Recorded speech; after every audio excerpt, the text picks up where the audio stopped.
Thousands of years ago, this three-dimensional existence began, or at least it appeared to begin. When it began and how it began has been the age-old question that has been toyed with but never adequately answered to this day. The information presented in this video and the companion blog site illuminatimatrix.wordpress.com lays the groundwork and the foundation for when this all began. Prepare yourself, as this information will not be easy to assimilate. You'll experience all types of emotions as you attempt to comprehend the information. If it becomes difficult to go through the whole video in one take, leave it for a while, even a few days. But do persevere and grasp as much information as quickly as you can. So if you're ready, we're going to have a look at where we came from. The screen in front of you is empty. Now imagine the empty screen is the totality of everything that is. Even though there's no shape, no color, and no sound. As you look at the screen in front of you, what do you see? You see nothing. As you look at the screen in front of you, what do you know? You know a lot. Even though you don't see anything on the screen, you still know and have locked up inside you a vast storehouse of knowing. In this scenario we're contemplating, what you know may be correct or may be incorrect. It makes no difference. You still have an incredible amount of information recorded somewhere within you, even though you can't see anything. Imagine again that all that knowing you possess has within it the power and strength to exist forever. There's no beginning and no end. You have the power and wisdom to be eternal. Imagine that you're filled with this knowing and completely possessed with this eternal power and strength. This is about as powerful as anyone could hope to be. Let's imagine that this knowing not only exists in you, but it exists in every person on the planet. It's not something you have to go out and find, it's just there, in you, and in everyone that ever walked on the face of the earth. Now imagine that someone, or a group of individuals with that same eternal power, also wanted to have your power and my power. Imagine that this group wanted to take possession of all that is ours. However, they can't take it from us by force because it's locked inside us. And it is who we are. Still, they desire to at least control it. This group wished for our power to work in unison with their power, and the enormity of that combined strength of power and knowing would make them greater than the greatest, the most massive force in existence. They would appear to be God.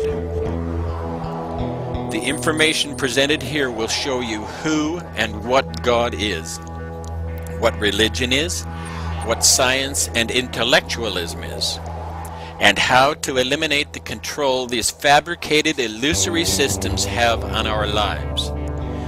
Keep watching the screen and it will be demonstrated how they went about taking control of our existence, how they took control of our reality and took control of our eternity. It will be demonstrated how to take back that control of our existence, our reality, and our eternity right now.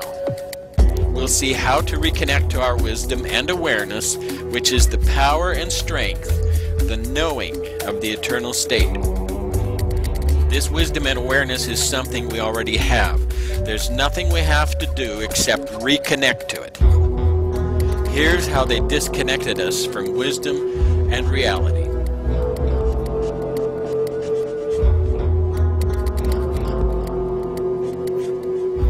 Through a process called thinking, the root, the seed of manipulation, was planted by the patron of thinking. A patron is someone who has the right to appoint or to bestow a privilege. Let's call this patron a proton. The positive originator or father of thinking. Let's call this father of thinking thought.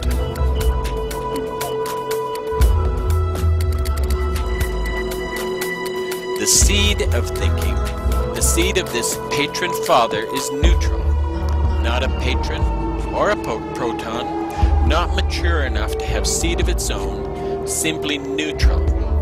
We'll call this a neutron, and we'll call it the sun. This is the seed or son of the father. This neutron sun seed is one with the father proton, matching 1 for 1, only a bit smaller in size. The sun isn't the positive originator of thought, he's neutral. He's a peaceful sun. This is the beginning of thought, the beginning of thinking. The next step in the manipulation process is the thinking process, is the introduction of seduction. It's a grand concept to fabricate the concept of thinking, but just one thought isn't going to manipulate anyone loose of their connection to reality. This group of thinkers then thought to introduce something that would manufacture a form of perpetuity in this whole notion of taking control. Something that would be a place of reproducing the whole thinking process over and over and over again, endlessly, with virtually no effort other than directing the course of thinking until it reached its final conclusion of total control and the complete submission of everything unto them. The introduction of this next stage of thinking would have to cause motion, vibrations, and energy.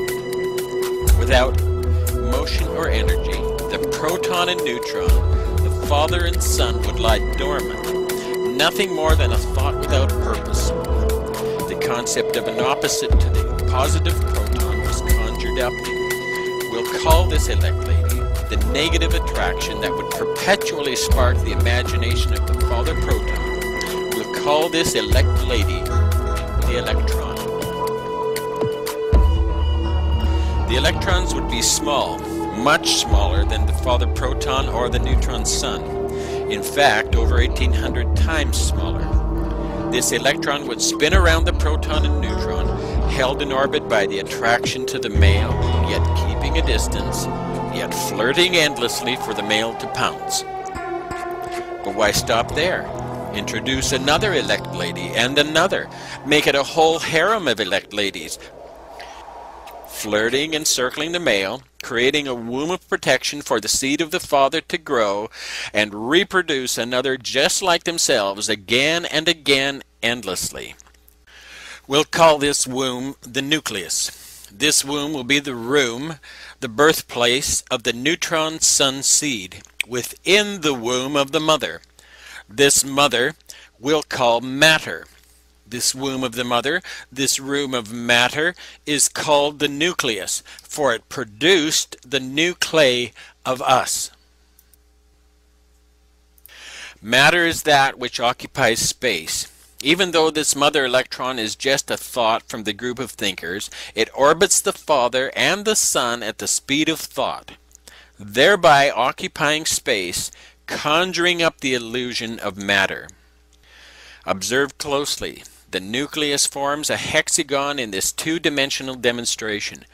The hexagon is the form of two overlapping triangles which have been created by the electrons orbiting the proton and neutron.